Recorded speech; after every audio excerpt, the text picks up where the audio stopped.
Morning students. आज मैं आप लोगों को काव्य पढ़ाऊँगी। पहला जो पढ़ाई थी मैंने साखिया और सबस कबीर का, और आज मैं चैप्टर 10 वाक पढ़ाऊँगी, जिसकी कवियत्री हैं ललद यद। ललद यद तो जो नाम है, नाम से थोड़ा लग रहा है कि एक ऐसा नाम है ना, तो ये कश्मीरी भाषा है या कश्मीर से बिलोंग करती हैं। तो इन्होंने पूजा पाठ पर या भगवान के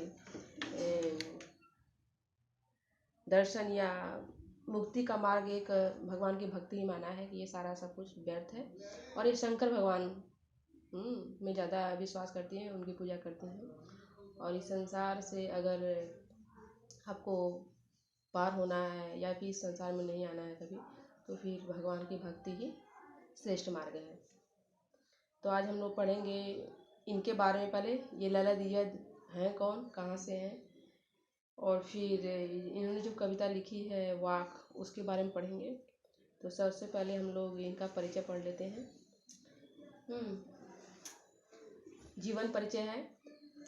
कश्मीरी भाषा की प्राचीन एवं लोकप्रिय कवियत्री ललद यद का जन्म 1320 ईस्वी में श्रीनगर के पास सीमपुरा में हुआ था। श्रीनगर के पास सीमपुरा में इनका जन्म 1320 ईस्वी में हुआ था। कवियत्री के जीवन के बारे में प्रमाणिक जानकारी उपलब्ध नहीं है। अभी कोई पुख्ता प्रूफ नहीं मिला है, मतलब सही एविडेंस नहीं मिला है। किंवदंतियों से पता चलता है, मतलब ऊपर ही ऊपर पता चलता है, लोग कहते हैं, या फिर जैसे लोग बोलते हैं, एक दूसरे से सुनते हैं, उस तरह का इनके जीवन के बारे में सबको पता है कि उन्हें ललेश्वरी, ललारिफा आदि नामों से भी जाना जाता है। ललद यद को और भी नाम है, ललेश्वरी, ललारिफा, और भी नाम है, 2 नाम और है। इनके बारे में हम लोग पता कर लिए, इनका जन्म कब हुआ था और किन किन नामों से जाना जाता है, ये सब चीज़ें। इनकी रचनाएं क्या हैं, रचना परिचय हम लोग पढ़ेंगे। ललद यद का कोई प्रमाणिक काव्य नहीं है, ये उन्हीं का लिखा हुआ है। उनके सैकड़ों वाक वर्षों से मौखिक रूप में एक पीढ़ी से दूसरी पीढ़ी तक प्रचलित रहे हैं, मतलब सुरक्षित करके नहीं रखा गया है, मुंह से ही ओरली ही सब लोग जानते हैं इनकी रचनाओं के बारे में। इसलिए कोई प्रमाणिक काव्य नहीं है। अब काव्यगत विशेषताएं क्या इनकी है, काव्य में क्या इनकी विशेषताएं हैं। ललद यद ने अपनी रचनाओं में धर्म की संकीर्णताओं से ऊपर उठकर भक्ति के रास्ते पर चलने पर जोर दिया। मैं तो आगे ही आप लोगों को बोल चुकी हूँ कि ये धार्मिक रास्तों पर चलना इनकी सबसे बड़ी प्राथमिकता है, और इस पर जोर भी दिया है, और भी लोगों को चलने की प्रेरणा दी है, इंस्पिरेशन दिया है। उन्होंने प्रेम को महत्वपूर्ण बताया है। कबीर की तरह उन्होंने धार्मिक आडंबरों का विरोध किया है। वे मध्यम मार्ग अपनाकर प्रभु को पाने की प्रबल इच्छा रखती हैं। मध्यम मार्ग मतलब क्या, ज़्यादा पैनिक नहीं होना कि नहीं मुझे भगवान को पाना ही है, उसके लिए सब कुछ छोड़ना पड़ेगा, ऐसा कुछ नहीं है। वो इस संसार में रहकर भी प्रेम के माध्यम से वो भगवान को पाना चाहती है।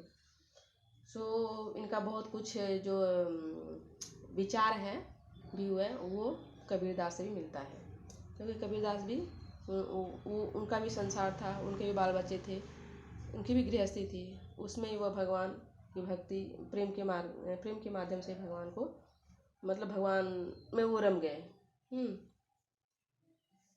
उनका कहना है कि भगवान को पाने के लिए हमें अलग से या किसी बाड़म्बा की ज़रूरत नहीं है, दिखावे की ज़रूरत नहीं है, इतनी पैनिक होने की ज़रूरत नहीं है। हम सीधे साधे सरल होकर भी भगवान को पा सकते हैं। उनकी भाषा कैसी है, ललद यद की भाषा। ललद यद की रचनाएं वाक शैली में है। उनमें लोक जीवन के तत्व निहित हैं। उनकी रचनाएं पंडिताओं, संस्कृत और फारसी शब्दों से बोझिल नहीं है। पंडिताओं संस्कृत मतलब संस्कृत में जो पंडित लोग ज़्यादा प्रयोग करते हैं जिस शब्दों को, उसको बोला गया पंडिताओं संस्कृत। और फारसी शब्दों से बोझिल मतलब जो उर्दू में अरबी जो होता है, उर्दू जैसे हिंदी ये है कि सभी लोग जान पाएंगे, उसको बहुत ईजी है लैंग्वेज, उसी तरह उर्दू भी इजी है। लेकिन उर्दू में अगर फारसी अरबी के शब्द आ जाएंगे तो वह क्या हो जाएगा, कठिन हो जाएगा, भाषा लैंग्वेज जो कठिन डिफिकल्ट हो जाएगी, सामान्य लोगों की लैंग्वेज नहीं रह जाएगी। उसी तरह हिंदी में भी जो अगर संस्कृत अगर आ गई तो सामान्य लोग उसको नहीं बोल सकते। हालांकि पहले जो मतलब इससे पहले जो त्रेता है क्या सारे युग थे, उसमें लोग संस्कृत ही बोलते थे। लेकिन जैसे ही बाहर के लोग हमारे देश में प्रवेश किए, चाहे वो मुसलमान का ही राज क्यों न हो, तो 500 साल तक वो लोग राज किए हैं। फिर उसके बाद अंग्रेज आए, तो उसकी वजह से भी हम लोगों का जो भाषा था, लैंग्वेज था, वो चेंज हो गया। नहीं तो हम लोग पहले संस्कृत ही बोलते थे। हाँ, ऐसी बात नहीं है। आज हम लोगों को भारी लगता है, बहुत ही डिफिकल्ट लगता है, लेकिन उस समय इससे जब हमारे देश में लोग बाहर के लोग नहीं आए थे, तो हम लोग संस्कृत ही बोलते थे। और इस तरह बोलते हैं कि ये जो अगर आ जाएंगे संस्कृत के शब्द, आ जाएंगे फारसी शब्द, तो वो बोझिल हो जाता है, मतलब समझ में नहीं आता कि क्या लिखे हुए हैं। तो इनकी जो भाषा थी लल दियात की, वो ये सारे शब्द उसमें नहीं थे, इनकी मतलब उनकी रचनाओं में। उनके वाक आम जनता में तुलसी की चौपाइयों एवं तथा रसखान के सवैये की तरह लोकप्रिय हैं और उनको जबानी याद है। बोले उनके वाक आम जनता में तुलसी की चौपाइयाँ जो रामचरितमानस में है, और तथा रसखान के सवैये की तरह लोकप्रिय हैं और उनको जबानी याद है। मतलब आप लोग क्या पता तुलसी की चौपाइयाँ पढ़े होंगे कि नहीं पढ़ेंगे, रामचरितमानस में है। तो ये आप रामचरितमानस तो नहीं पढ़ पाएंगे, क्योंकि 12 में अगर जो लेगा 12 में ये है परशुराम का है, राम लक्ष्मण परशुराम संवाद, तो उसमें चौपाई ही है। तो पढ़िएगा, अगर कोई हिंदी लिया 12 में तो ये पढ़ सकता है, पा सकता है, लेकिन आप लोग नहीं जान पाइएगा, इसको पढ़ने से मालूम पड़ेगा। और रसखान की सवैये जो है, रसखान की सवैये ये भी बहुत ही मतलब फेमस है। रसखान का अगर कुछ फेमस है रचना, ये तो रसखान के सवैये ही हैं। तो इसको लोअर क्लास से लेकर अपर क्लास भी हम लोग पढ़ रहे हैं, लोअर क्लास में भी पढ़े हैं 7-8 में, और ग्रेजुएशन में भी चल रहा है, हम लोग पढ़ा रहे हैं कॉलेज में, तो उसमें भी रसखान की सवैये हैं। तो कुछ ऐसी चीज़ें होती हैं कि जो शुरू से लेकर अंत तक हम लोग पढ़ते चलते हैं, तो सिलेबस में रखा जाता है और इनको जबानी याद है। तो हम लोग पढ़ लिए कवियत्री की परिचय के बारे में। तो आज अभी हम आएंगे कविता के परिचय के बारे में, और फिर उसका हम भावार्थ सब बताएंगे, शब्दार्थ बताएंगे, एक एक करके। तो आप लोग ध्यान से सुनिए। ओके, प्रस्तुत पाठ में कश्मीरी कवियत्री, कश्मीरी है ये, पहले बोल दिया था, ललदियत रचित 4 वाक्य संकलित हैं। पहले वाक्य में ईश्वर, ये जितने हैं आपको यहाँ पंक्ति दिया गया ना, 1 2 3 4 जितने भी है ना, तो उसको वाक बोला जाता है। कश्मीरी में इसको वाक हम लोग बोलते हैं, पंक्ति पद ये सब बोलते हैं, चौपाई बोलते हैं। तो यहाँ पर ये वाक बोल रहे हैं। तो बोले हैं कि यहाँ पर 4 वाक संकलित हैं, हम लोग 4 वाक पढ़ेंगे। पहले वाक में ईश्वर प्राप्ति के लिए मनुष्यों द्वारा किए जाने वाले प्रयासों की व्यर्थता का वर्णन है, कि हम लोग ईश्वर को पाने के लिए बिना मतलब का ये बाड़ंबर करते हैं।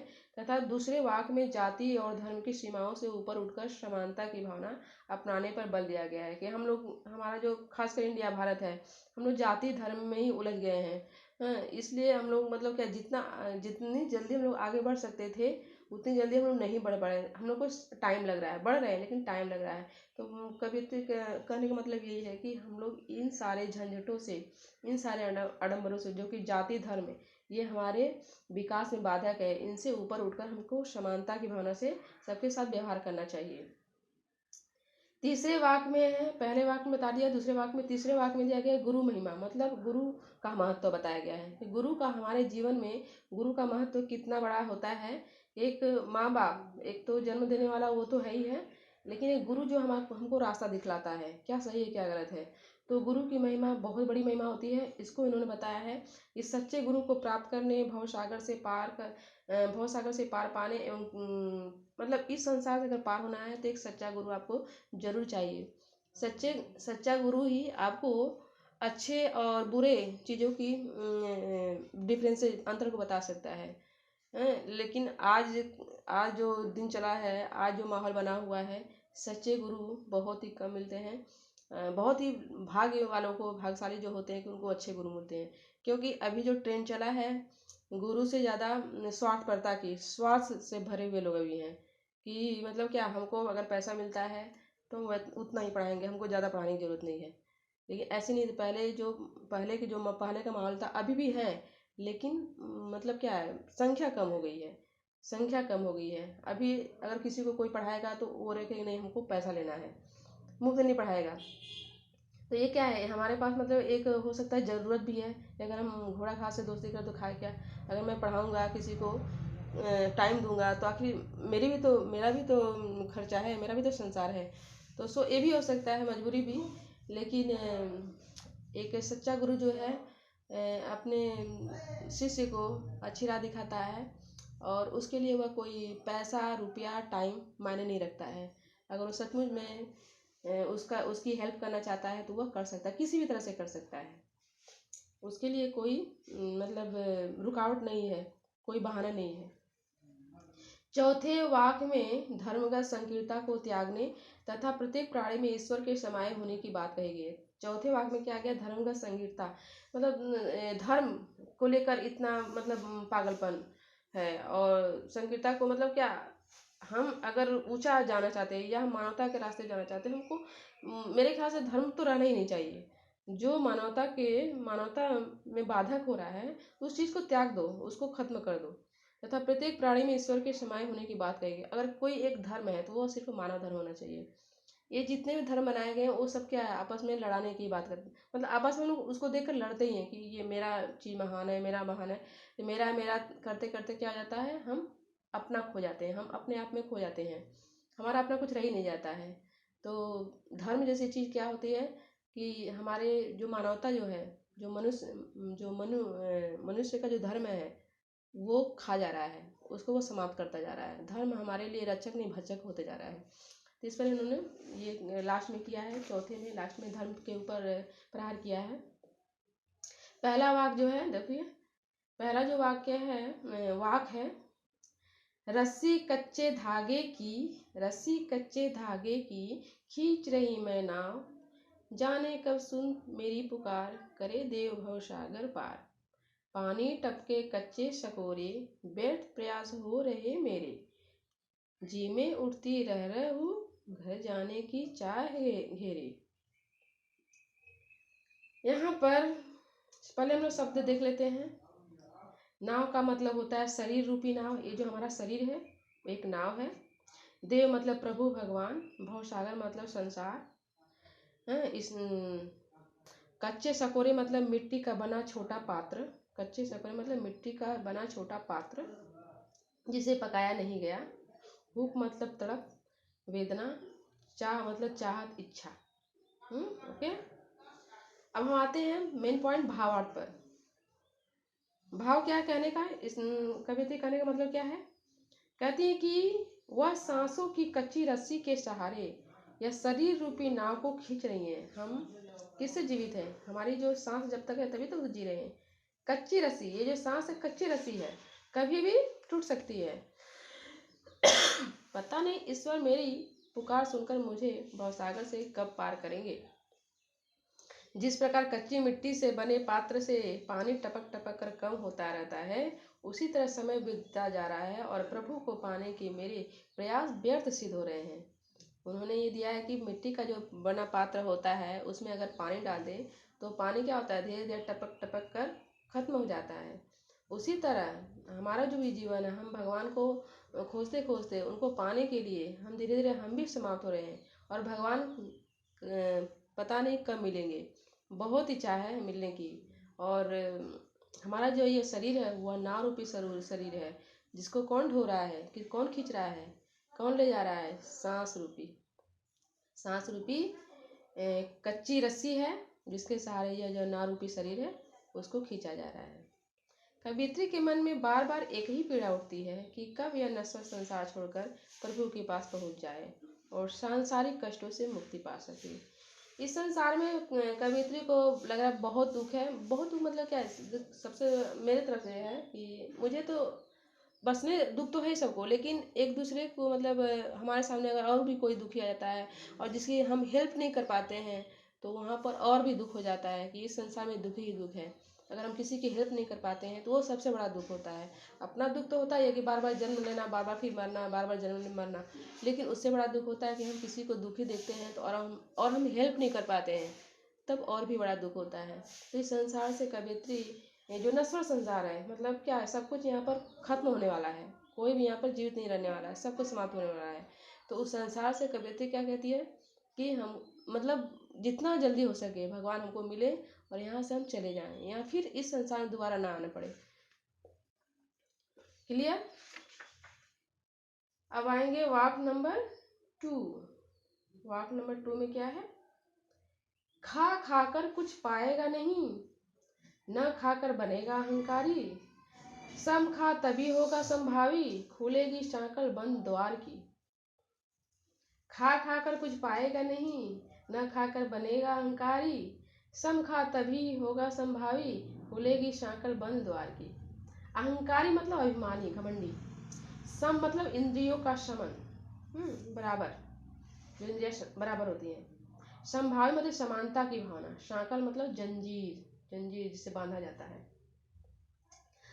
अब इस वाक्य का मतलब क्या है, इसका भाव क्या है कवियत्री का?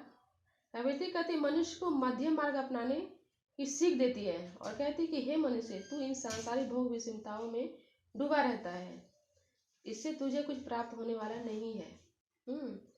मध्यम मार्ग मतलब क्या? न ज्यादा सुखी हो मतलब हो जाओ और न ज्यादा दुखी होने का। अगर आप दुखी हो रहे हैं तो ये मत बोलो कि मतलब मेरे पास मतलब मेरा दुख सबसे ज्यादा दुख है, बड़ा दुख है, मेरे जैसा दुखी कोई है ही नहीं है, ऐसा ही मत सोचो। और आपके पास अगर पैसा है तो ये भी मत सोचो कि मुझसे ज़्यादा पैसा, मुझसे ज़्यादा धनी, मुझसे ज़्यादा मतलब धनवान कोई संसार में नहीं है। तो अगर ये चीज़ें हैं आप में तो आप छोड़ दीजिए और तभी प्रभु को पा सकते हैं। आप समानता का भावना रखिए। अगर आपके पास आपको दुख है तो भी समझिए कि नहीं, ये दुख जो है उतना ही है महत्व है जितना कि सुख महत्व है, तभी आपका पार होगा। बेढ़ा, इससे तुझे कुछ प्राप्त होने वाला नहीं है।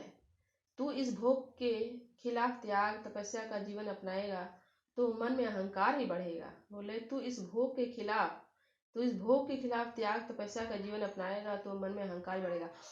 बहुत मतलब इस संसार में ऐसे भी बहुत सारे संत महात्मा नहीं होते हैं कि जाकर भाई यहाँ से, इस दुनिया से, इस संसार से जाकर हम चले जाएंगे, पर्वत पर चले जाएंगे, जंगल में चले जाएंगे और एकांत जीवन व्यतीत करेंगे तो हमको मोक्ष की प्राप्ति होगी, भगवान की प्राप्ति होगी। ऐसा भी नहीं करना चाहिए, हैं? ऐसा भी नहीं करना चाहिए कि तू ये जितना भी मतलब क्या, आपको ये सब आकर्षण है ना, आपको ये चीज़ें आकर्षित करती हैं, आप उस चीज़ को सह नहीं सकते हैं, तभी तो दूसरे तरफ जा रहे हैं, आपका मन भटक जाता है, तभी तो आप दूसरी जगह जा रहे हैं, जंगल जा रहे हैं, पर्वत पर जा रहे हैं, मतलब इस समाज से दूर जा रहे हैं। तो आप में तो एक कमी है कि आपको मतलब क्या है, ये सारी चीज़ें अट्रैक्ट करती हैं। इस संसार में रहते हुए भी आप भगवान को नहीं प्राप्त करने की क्षमता रखते हैं। तो अगर आप ये चीज़ें करते भी हैं, आप त्याग करते हैं, मतलब ये संसार नहीं चाहिए मुझे, मुझे भगवान चाहिए, तपस्या भी करते हैं, तो भी आप में अहंकार बढ़ेगा। ये मतलब क्या, ये सारी चीज़ें छोड़ने से भी आप में एक अहंकार बढ़ेगा कि मुझे इन सारी चीज़ों की ज़रूरत नहीं है, मुझे इस संसार में रहने की ज़रूरत नहीं है, मैं इसके बिना भी रह सकता हूँ। तो इससे क्या होता है, ये भी एक अहंकार पैदा करता है, इनडायरेक्ट रूप से अहंकार पैदा करता है। आप भले ही मत मानिए कि नहीं ये सब अहंकार नहीं पैदा करता, लेकिन कवियत्री यहाँ मानती है और मेरी भी तरफ से ये मतलब ये मैं समर्थन करती हूँ कवियत्री का। तू इनके बीच का मध्य मार्ग अपना, भोग त्याग सुख दुख के मध्य का मार्ग अपनाने से ही प्रभु प्राप्ति का बंद द्वार खुलेगा और प्रभु से मिलेगा। कहने मतलब क्या है, जो कबीरदास जी ने कहा है कि इस संसार में रहकर ही, इस संसार में समाज में रहकर ही आप भगवान को पा सकते हैं। भगवान को पाने के लिए कोई ज़रूरत नहीं कि आप मंदिर जाएं, मस्जिद जाएं, वन जाएं, पर्वत जाएं, मतलब समाज से दूर जाएं, ऐसी कोई बात नहीं है। भगवान को अगर आप सच्चे दिल से खोजिएगा, सच्चे दिल से पुकारिएगा तो भगवान हर जगह मौजूद है। इसके लिए कहीं पर भी आने जाने की ज़रूरत नहीं है, दिखावे की ज़रूरत नहीं है। आपको मध्यम मार्ग अपनाना होगा। आपको कभी आप ऐसा मत समझिए कि आपको दुख मिला है तो आपको ही दुख मिला है, और सुख मिला तो आपको ही सुख मिला है, नहीं है। ऐसे बहुत सारे लोग आपसे ज़्यादा दुखी हैं, बहुत सारे लोग आपसे ज़्यादा पैसे वाले हैं। इन सारे चक्रों में न पड़कर जो मेन मकसद है कि भगवान को कैसे प्राप्त किया जाए, उसको आप संसार में रहकर भी प्राप्त कर सकते हैं, समाज में रहकर भी प्राप्त कर सकते हैं, आनंद के साथ प्राप्त कर सकते हैं। उसके लिए त्याग तपस्या की जरूरत नहीं है। Okay, clear. अब हम वाक्य नंबर 3 पढ़ेंगे। आई सीधी राह से गई न सीधी राह, जब टटोली कौड़ी न पाई, सुसुम सेतु पर खड़ी थी, बीत गया दिन, आ मांझी को दूं क्या उतराई। आई सीधी राह से गई न सीधी राह, जेब टटोली कौड़ी न पाई, सुषुम सेतु पर खड़ी थी, बीत गया दिन आ, माझी को दूं क्या उतराई। राह मतलब रास्ता, सुषुम मतलब सुषुम्ना नाड़ी, सुषुम्ना नामक नाड़ी, एक नाड़ी, इसका नाम सुषुम्ना नाड़ी है। टटोली मतलब खोजी, टटोला मतलब खोजना, कौड़ी न पाई मतलब कुछ भी न मिलना, नहीं बोलता है एक कौड़ी नहीं मिलेगा। माझी मतलब नाविक, माझी किसको कहा गया यहाँ पर, भगवान को। उतराई मतलब पार उतारने का किराया। यहाँ पर हम पढ़ेंगे, पहले शब्दार्थ में जानिए, अब आएंगे भावार्थ। इस वाक्य का कहने का मतलब क्या है, भाव क्या है। कवियत्री कहती है कि प्रभु की प्राप्ति के लिए वह संसार में सीधे रास्ते से आई थी, किंतु यहाँ आकर मोह माया आदि सांसारिक उलझनों में फंसकर अपना रास्ता भूल गई। भगवान ने तो हमको सीधे रास्ते से भेजा था, अच्छे काम के लिए भेजा था, लेकिन हम यहाँ पर आकर संसार में इतने व्यस्त हो गए, इतने बिजी हो गए कि जिसने भेजा उनको ही हम भूल गए हैं। मान लो हमारे माँ बाप ही हैं, हमारा जीवन बनाते हैं, और हम खूब बहुत बड़े पैसे वाले हो गए, रुपए वाले हो गए, खूब बंगला हो गया, गाड़ी हो गई, उसके बाद में हम अपने माँ बाप को नहीं पहचान रहे हैं, कभी याद ही नहीं आया, तो क्या हुआ, कितना बड़ा नाइंसाफी है, अपने माँ बाप के साथ कितना बड़ा न्याय हम लोग कर रहे हैं। सो भगवान की भी वही हालत है। भगवान ने तो हमें हर चीज़ दिया, सब कुछ दिया, नहीं भी दिया तो भी कोई बात नहीं है। अगर माँ बाप आपको कुछ नहीं देते हैं, कोई भी भोग विलास की चीज़ नहीं, क्या आप माँ बाप को नहीं मानते हैं, मानते हैं, क्योंकि आपके माँ बाप हैं, गरीब हो चाहे नहीं हो। तो भगवान भी आपके माँ बाप से कहीं ऊँचे हैं। भले हम लोग बोलते हैं कि माँ बाप भगवान से ऊँचे हैं, लेकिन प्रैक्टिकल में कहेंगे तो भगवान ही है। तो हम भगवान को भूल जाते हैं, अपने माँ बाप को भूल जाते हैं। इसमें अभी मैंने एग्जांपल दिया कि हम अपने माँ बाप को भूल जाते हैं, जो उनको जन्म दिए। जब हम बहुत पैसे वाले हो जाते हैं, हमारे पास सब कुछ हो जाता है, किसी चीज़ की कमी नहीं रहती है इस संसार में भोग विलास के लिए, तो माँ बाप को भी कभी कभी भूल जाते हैं। बहुत ऐसा है, अभी तो बहुत लोग ऐसे हैं कि माँ बाप को भूल जाते हैं, तो हम भगवान को भी भूल जाते हैं। तो फिर कैसे हमारा कल्याण होगा, फिर कैसे इस संसार से हमको कैसे मुक्ति मिलेगी। सो उसी को बोला गया है, कवियत्री बोल रही हैं कि वह जीवन भर सुषुम्ना नाड़ी के सहारे कुंडलिनी जागरण में लगी रही और इसी में जीवन बीत गया। वह जीवन भर सुषुम्ना नाड़ी, सुषुम्ना नाड़ी मतलब क्या है, ये हमारा जो जीवन जो चल रहा है, एक सांस है, सुषुम्ना नाड़ी सांस चल रही है, जो उसी के सहारे हमारा जीवन चल रहा है। कुंडलिनी जागरण मतलब हम लोग कभी जाग रहे हैं, कभी सो रहे हैं, मतलब भरोसा नहीं है कि भगवान को हम पा सकते हैं, एक पर विश्वास नहीं है। हम लोग मतलब क्या है, उलझ गया है हमारा जीवन, जीवन ही उलझ गया है कि हम भगवान की भक्ति करें या फिर इस संसार को बसाएं। मतलब हमेशा मतलब उसकी खोज में ही रहते हैं, हमेशा भटकते रहते हैं। तो ये ठीक नहीं है, इससे हमको ऊपर उठना चाहिए और मध्यम मार्ग का जीवन अपनाना चाहिए। जीवन के अंतिम समय में जब उसने जेब में खोजा तो कुछ भी नहीं था। जेब में खोजने का मतलब यहाँ पर ये है, ये मतलब क्या है, सिंबल दिया गया, प्रतीक दिया गया है कि जब अंतिम समय आता है, हम सब कुछ मतलब चोरी चमारी गंदे बुरे जो भी काम रहता है, जितनी भी बुरी आते हैं हम लोग करते हैं। जब हम जवान होते हैं या फिर हमारे शरीर में ताकत होती है, युवावस्था रहता है, जो भी रहता है, तो उस समय हमको भगवान याद नहीं आते हैं। फिर लास्ट में जब होता है तो हम भगवान बोलते हैं, जब मरते वक्त कि भगवान हमको यहाँ से पार करवाइए, हमसे जो भी गलती सही जो भी बातें हुई है उसको माफ़ कीजिए, अब हमारा उद्धार कीजिए। तो कैसे होगा, तो कैसे भगवान भी तो देख रहे हैं ना कि आप कितना हमको याद करिए, कितना अच्छा काम कर रहे हैं। तो लास्ट में कुछ भी नहीं मिलता है, लास्ट में पछतावा मिलता है।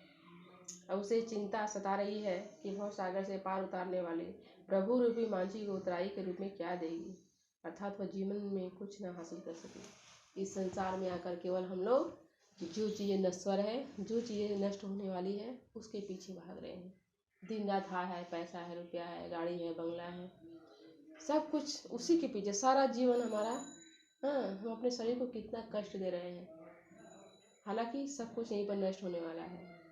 सब जानते हैं ये बातें, ऐसी बातें नहीं है, सभी लोग जानते हैं, फिर भी उसके पीछे भाग रहे हैं। क्योंकि माया जो है ना इतनी इतनी मतलब सशक्त है, इतनी मजबूत है कि हमको वहाँ से हिलने ही नहीं देती है। कबीरदास जी ने कहा है माया महाठगनी। माया जो है बहुत बड़ी ठगनी है, वह आपको भगवान से मिलने ही नहीं देगी, इतनी बड़ी वह ठगनी है। सो आप जानिए कि हमको कैसे मिलना है। तो ये आपको वाक नंबर जो 3 ये हुआ, फिनिश हुआ, और लास्ट हम आएंगे वाक नंबर 4। वाक नंबर 4 में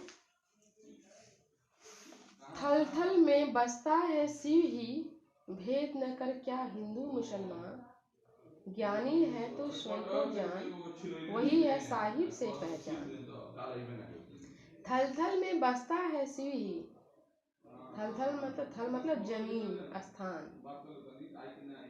शिव मतलब प्रभु, साई मतलब ईश्वर भगवान। थल थल में बसता है शिव ही, भेद न कर क्या हिंदू मुसलमान, ज्ञानी है तो स्वयं को जान, वही है साहिब से पहचान। जो अपने आप को जान गया समझ लो वो भगवान को जान गया। समझे? यही वाक का मतलब है। भावार्थ में क्या कविता क्या कहना चाहती है? बहुत ही सुंदर बात बोली है। ईश्वर की सर्वत्र उपस्थिति के बारे में बताती हुई कवित्री कहती है कि वह हर स्थान पर व्याप्त है। वो ईश्वर के बारे में बोलती है कि वह हर जगह व्याप्त है, हर जगह स्थित है। हाँ, हम अज्ञानी हैं, हमारे पास ज्ञान नहीं है, तभी तो हम कहाँ कहाँ मतलब ईश्वर को पाने के लिए लाइन लगाते हैं, मर कट जाते हैं, मारपीट हो जाती है। कितना बड़ा हमारे पास ये अज्ञानता है। हे मनुष्य, तू धार्मिक आधार पर हिंदू मुसलमान का भेदभाव त्याग कर उसे अपना ले। ये क्या लगा रखा है हिंदू मुसलमान, ये सारी चीजों को आप लोग मतलब फेंक दो, आप उसको गंदे स्थान में फेंक दो, और भगवान सबका एक है, सबको अपना लो। ईश्वर को जानने से पहले तू खुद को पहचान। ईश्वर को जानने से पहले जो अपने आप को पहचान लिया वो ईश्वर को पहचान लिया। अपना आत्मज्ञान कर, इससे प्रभु से पहचान आसान हो जाएगी। अर्थात ईश्वर ही तो आत्मा रूप में हम सभी में निवास करता है। आत्मा क्या है? वही ईश्वर है, वही भगवान है। और ये संसार, ये जो शरीर वो नष्ट हो जाएगा। तो आप क्यों बिना मतलब का मंदिर है, मस्जिद है, उस तीर्थ स्थान अपने आप को कट देते हो। उसके लिए आप पैसे रुपए जुगाड़ करते हो, यहाँ वहाँ तमाम तरह के आपको परेशानियों का सामना करना पड़ता है। सो क्यों ऐसा क्यों? आप में ज्ञान की कमी है। आप अपने सबसे पहले ज्ञान को पहचानिए, आत्मज्ञान को पहचानिए। आपके जो प्रभु है, भगवान है ना, वो आपकी आत्मा है। आप यहाँ पर जिंदा है तो वह भगवान ही है, वो आत्मा ही है जिसके कारण आप जिंदा हैं। समझे? इसके लिए आपको कहीं भी यहाँ वहाँ जाने की जरूरत नहीं है। और जो झगड़ा होता है हिंदू मुसलमान, इसको छोड़कर आप सिर्फ भगवान की भक्ति में मन लगाइए, और ना कि धार्मिक जाति पाति ये सारी चीज़ों को अपनाइए। तो लास्ट जो आपका जो लास्ट वाक वो आपका फिनिश हो गया। और ये चैप्टर बहुत ही सुंदर है। इसमें जितने भी 4 ही वाक हैं, ज़्यादा तो है नहीं। और भगवान के बारे में बताया गया है कि भगवान की भक्ति के बारे में बताया गया है, महत्व बताया गया है। इस संसार को झूठा बताया गया, नश्वर बताया गया है। मेन इसका जो है कविता का जो एम है बताने का उद्देश्य जो लेखिका का यही है कि आप प्रभु भक्ति में अपने आप को समय दीजिए, ना कि यहाँ वहाँ दौड़ना, यहाँ वहाँ की बातें, जाति पाति धर्म, इन सारे चक्रों में मत जाइए। और सबको भी इन सारी चीज़ों के बारे में प्रेरित करिए। तो ये कंप्लीट हो गया, और मैं नेक्स्ट वीडियो में आप लोगों को इसका क्वेश्चन आंसर दे दूँगी। आप लोग अच्छा से पढ़िए और हम लोग अच्छे से पढ़ाएं। Okay, thank you.